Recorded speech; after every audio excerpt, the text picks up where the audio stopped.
Thanks to the organizers for putting this very enriching and diverse workshop together. So I will talk about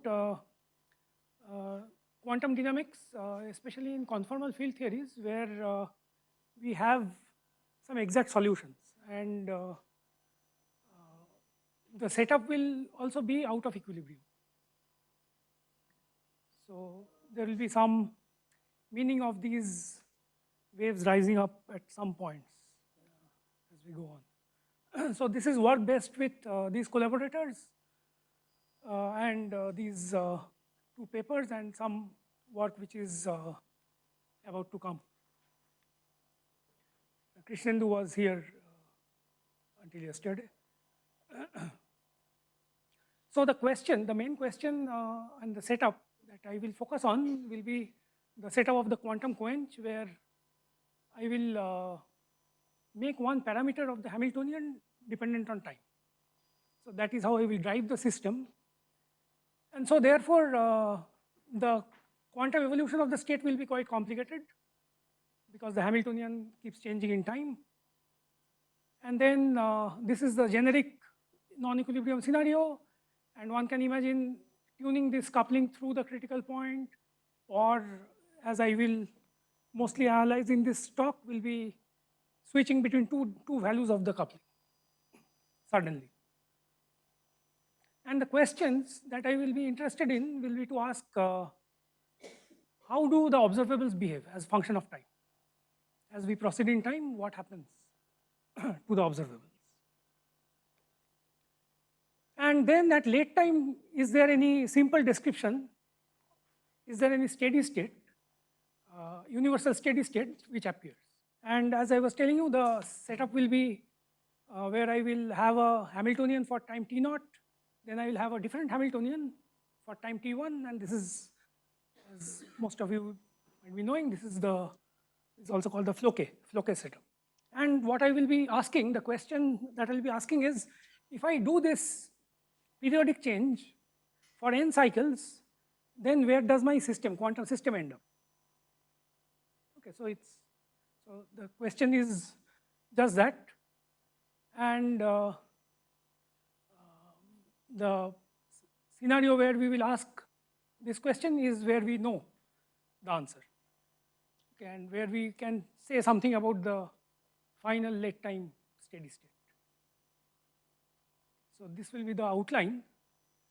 So the outline will be setting it up first in 1+1 dimensional conformal theories. Conformal theories, there are a few reasons for considering conformal theories. One is that it's very ubiquitous. One can think of it as building blocks of all quantum field theories, which can be obtained by deforming from the fixed points. And these are also very closely related to critical phenomena. And here, actually, there will be enough symmetry to answer this question when I choose my H0 and H1 suitable. So we will have some exact solution of the dynamics, and we will try to understand them geometrically using symmetry. And also, some part of this story will generalize also to continuous driving, not just to the stepwise H0, H1, H0, H1.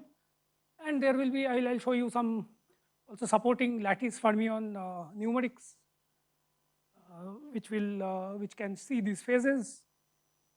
And later part of the talk will be to discuss this setup also in higher dimensional conformal field theories. Okay, because the structure that we will use will continue to be there also in higher dimensional CFTs, and especially in 3+1 dimensional CFTs, there will be a nice geometric understanding once again. Sorry for the voice. And then I'll continue with some open questions. So if there are any questions, please feel free to interrupt and ask me at any point. So I just informed you that I will consider very specific Hamiltonians for these two intervals. So H0 for me will be just the CFT Hamiltonian, whose spectrum is the set of all critical exponents.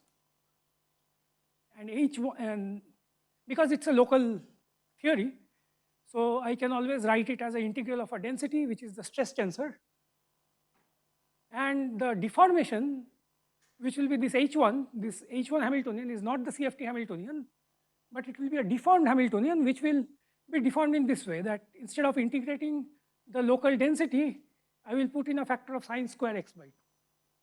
So this is called the sine square deformation.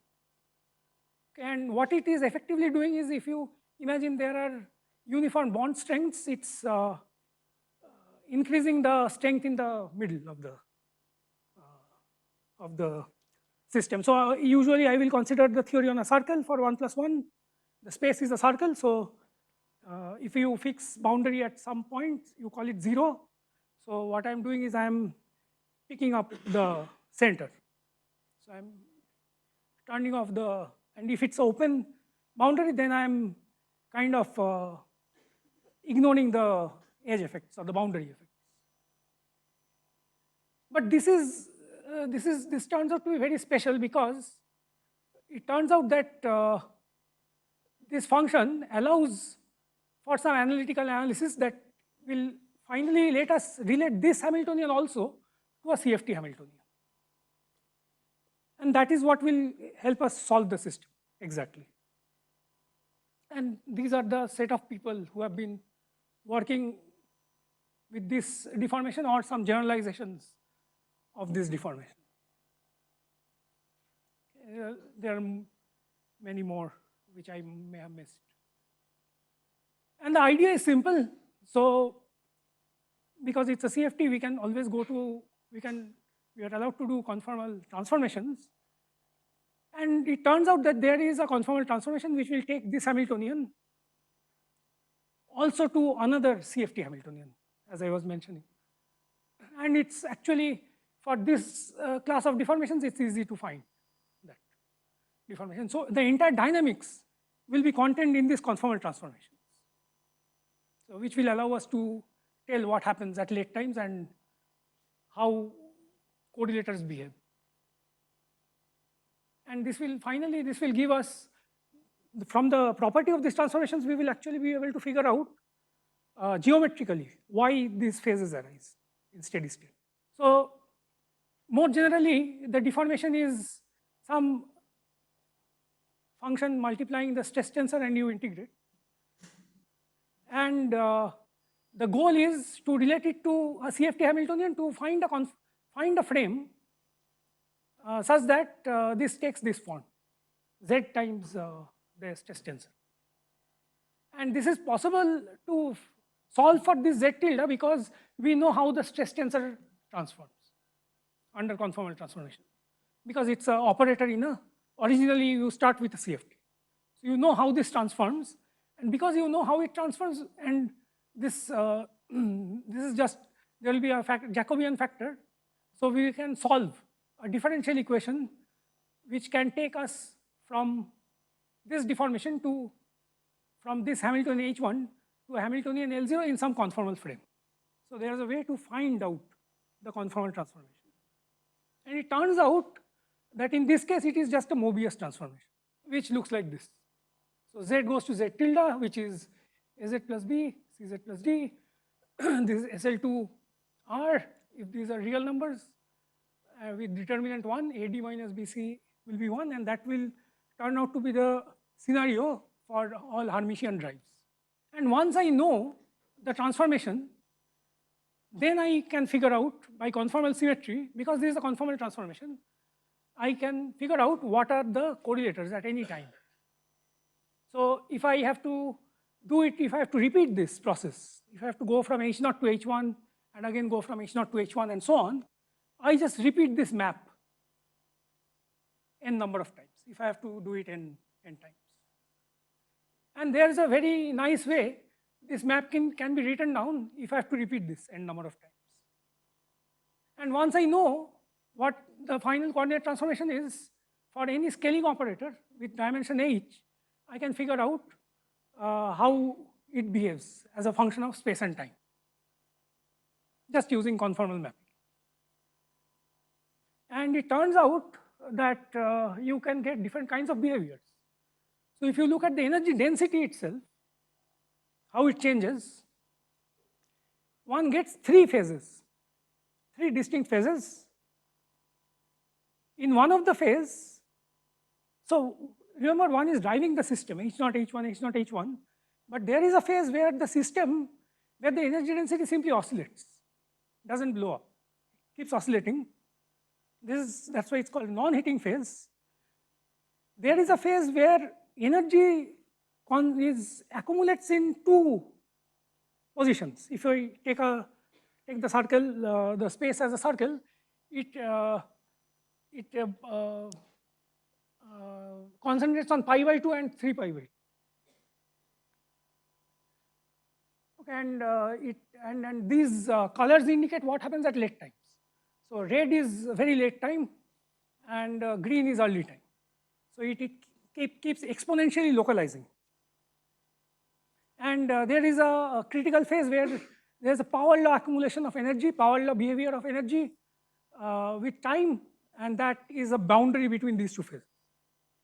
Okay, and these are exact solutions, and there's a very nice mathematical way to understand why these are the only three cases which arise. And I'll just keep this. So even in case of continuous driving, where I drive with some frequency, I can see in my phase space, so delta f is a constant DC piece and omega is a frequency. In this phase space, I can also see all these phases. There is some fractal like area near omega equals to 0, near the low frequency. And there's an example. So one can also see this with lattice fermions. One can also get these two phases by just tuning these omegas and the constants J0 and J1, delta F and omega. Yes. Yeah. That's what I will say now. Yeah. So this is a way of writing the Mobius transformations, that one can write it in terms of the fixed points. So if T is a Mobius transformation, so what this transformation is doing is that, so there are two fixed points of the Mobius transformation, because if you solve for the fixed point, you get a quadratic equation. So what this right-hand side map is doing is sending 1 point to 0, 1 to infinity. And then this is this eta, which can be complex. It's also a function only of the fixed points, is causing a dilatation and a rotation, and then this is a map back. So any Mobius map T can be written in this way. And if you repeat this, then you just keep getting, if you do it twice, you just increase the power of this eta. And if you look at what is the conformal factor, it will be this eta power the time. That will be the conformal factor. So whether the energy is going to get localized, increase or oscillate, depends whether this eta is a pure phase or is it a real number, or is it a case where the two roots collide. And this is again all in Euclidean, but we are doing real-time dynamics, so later we are always doing analytic continuation. That's one subtlety. But these are the three possibilities. If it's a pure phase, then it just goes around the fixed points. If it's, and that corresponds to that oscillatory phase.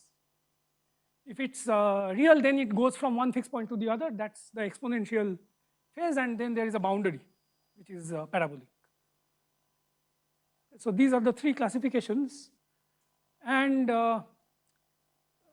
yeah, there is some subtlety about Lorentzian. I'll not go into it. So there will be two roots always. One will be greater than one will be less than one.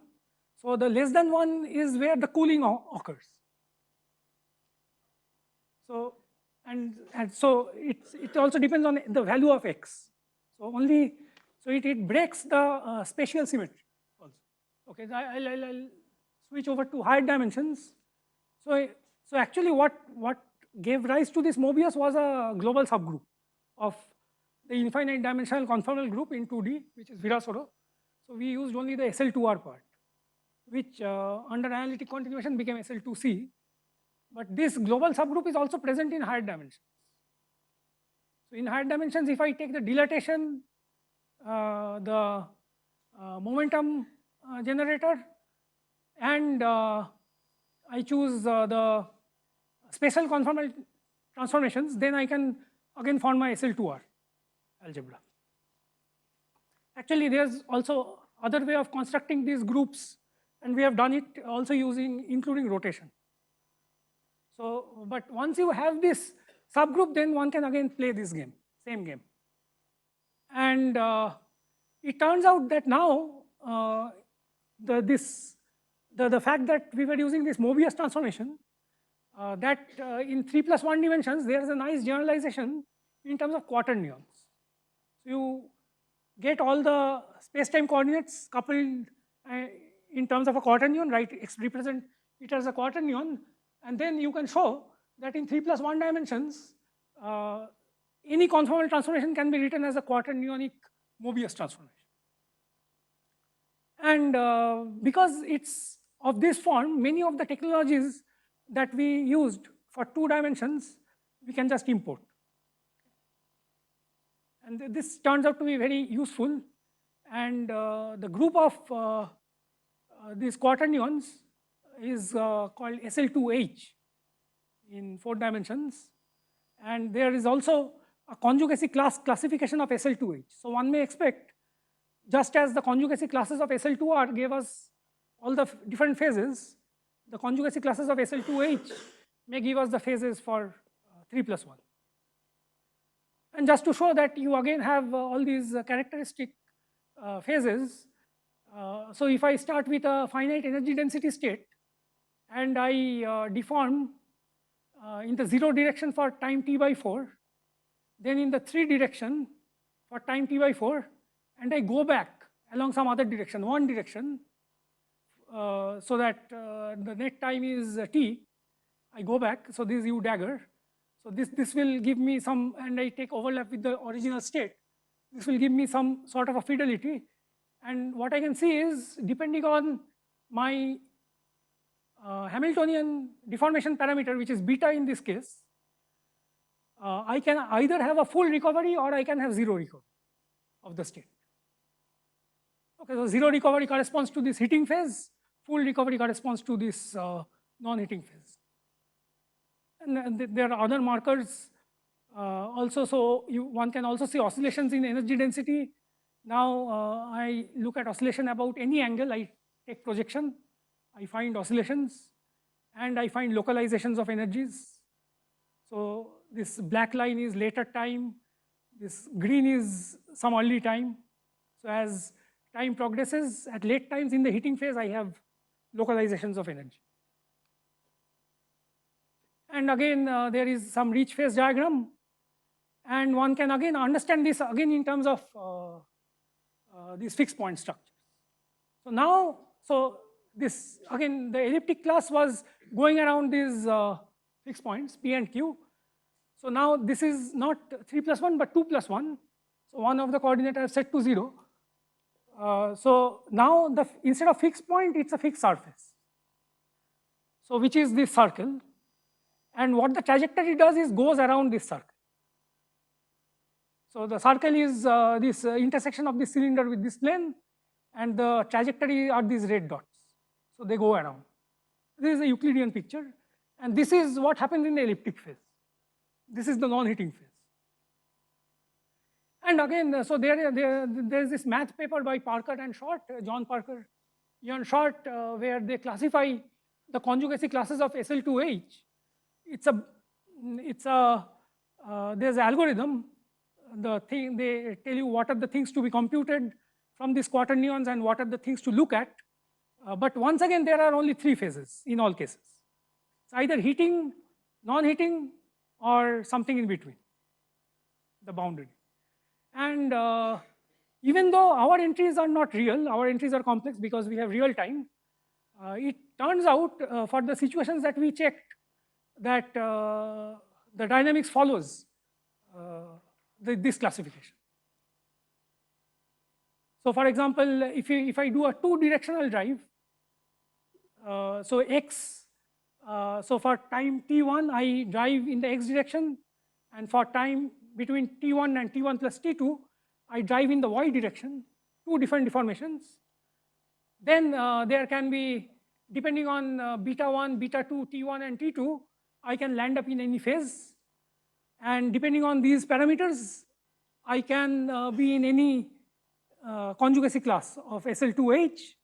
And this is the class, so this 3D region is the class of points in the parameter space where I have non-hitting phase, and we find exactly here the eigenvalues of the evolution matrix to be unit moduli, so that they are just oscillating.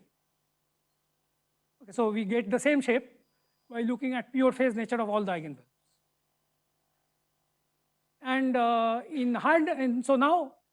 so this is something is inherently higher dimensional. We cannot do this in 1 plus 1. So you do the floquet, 3-step floquet. So you drive x for time t1, then y, then t, then z, in z direction for the next cycle. And then you keep repeating this. And then you find that the region of this non-hitting phase goes down. It's almost, it's very difficult to locate them, even from the Parker-Short classification.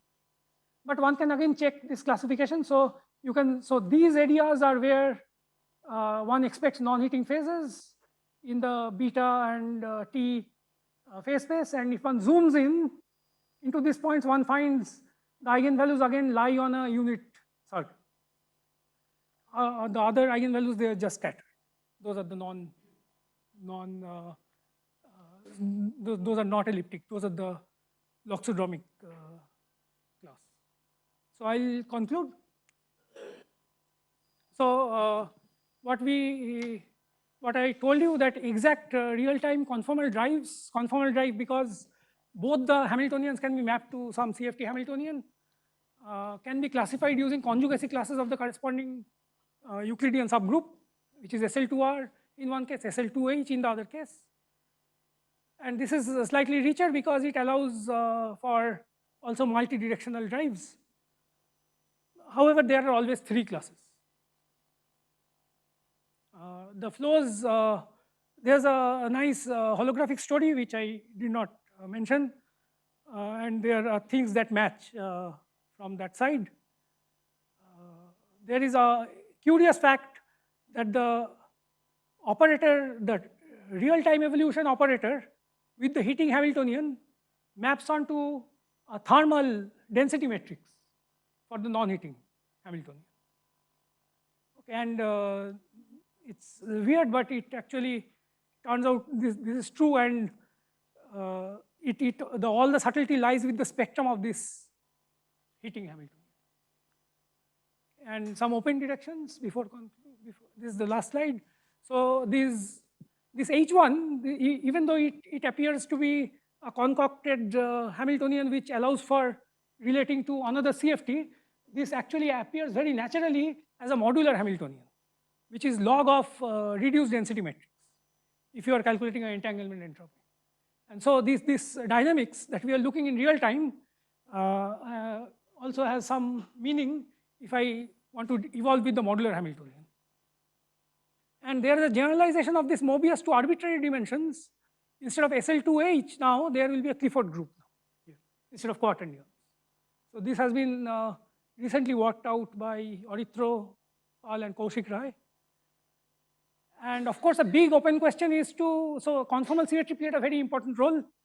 Big open question is to deform from conformal symmetry. And techniques like, so one has to develop some non-perturbative techniques, and maybe using TCSA, truncated conformal space approach, one can see how the dynamics is changing. Thanks. Thank you. Questions? So you have this Hamiltonian H0, H1, H0, yes. H1, right? And these your times are fixed, right? T0, T1, these are fixed times. Fixed right? time, yes.